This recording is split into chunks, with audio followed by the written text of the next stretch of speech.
Exercise 13.3 के पहला प्रश्न कह रहा है, त्रिज्या 4.2 सेंटीमीटर वाले धातु के एक गोले को पिघलाकर त्रिज्या 6 सेंटीमीटर वाले एक बेलन के रूप में ढाला जाता है, तो बेलन की ऊंचाई ज्ञात करें, यानी कि एच ज्ञात करना है। देखिए इसमें दो चीज़ है, पहले गोला से क्या हो रहा है बुआ, तब गोला से बेलन के रूप में ढाला जाता है, ठीक। अगर इस प्रकार से जब ढाला जाता है तो ये दोनों का आयतन क्या होता है, बराबर होता है। कोई भी पदार्थ पदार्थ को अगर हम उसी पदार्थ के उस नई चीज़ में दूसरा पदार्थ बनाते हैं तो दोनों का आयतन क्या होगा बुआ, सेम ही होता है। तो दोनों का आयतन सेम होता है, तो पहले हम देखिए किस प्रकार से फिगर से समझते हैं। फिगर क्या कह रहा है कि एक गोला है, ठीक है, जिसकी त्रिज्या है बुआ 4.2 सेंटीमीटर, और इसको बनाया जा रहा है एक बेलन के रूप में। किसके रूप में ढाला जाता है बुआ, बेलन के रूप में। और बेलन का त्रिज्या भी दिया है कितना बुआ, 6 सेंटीमीटर। बेलन का क्या करना है, ऊंचाई ज्ञात करना है। बेलन का ऊंचाई ज्ञात कर, बेलन का ऊंचाई हमें पता नहीं है। तो इस प्रकार से इसमें दो चीज़ दिया है, क्या क्या दिया हुआ, तो गोला से बदला जा रहा है किसमें, बेलन में। तो पहले हम चलते हैं गोला के लिए, लिखेंगे गोला का त्रिज्या बराबर, तो गोला का जो त्रिज्या है इसे हम लोग मानते हैं बड़ा आर, ठीक है, इसको बड़ा आर मान लेते हैं। इसका मान दिया कितना, 4.2 दिया है, ठीक। और दिया है, फिर उसके बाद दूसरा में दिया है कि बेलन का त्रिज्या, बेलन की त्रिज्या को छोटा आर मान लेते हैं।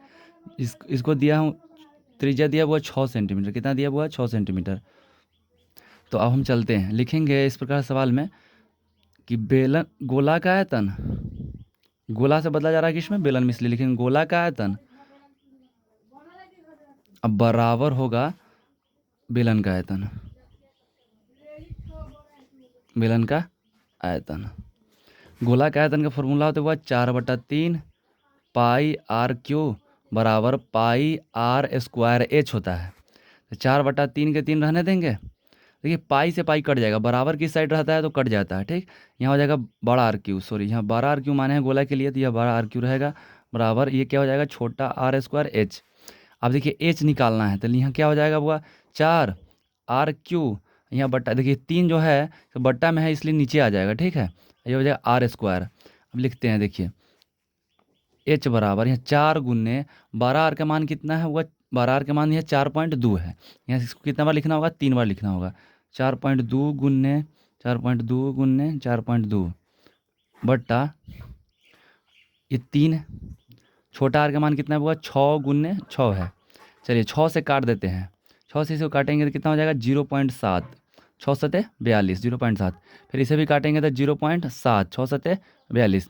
3 से काटेंगे, 3 एकम 3 और 14, यानी कि 1.4 मरतबे, ठीक है।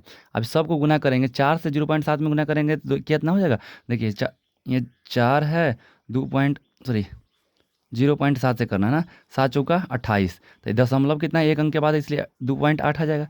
फिर इसमें अगर हम करेंगे 0.7 से गुना तो आ जाएगा वो कितना, आ जाएगा 1.96, कितना आ जाएगा, 1.96। तो इसी प्रकार अगर 1.4 से फिर करते हैं गुना तो आ जाएगा कितना हुआ, 2.744। तो इसका एच का मान कितना हो जाएगा हुआ, 2.744 सेंटीमीटर। तो समझ में आ गया हुआ, तो एच ही निकालना था, एच हमारा निकल गया।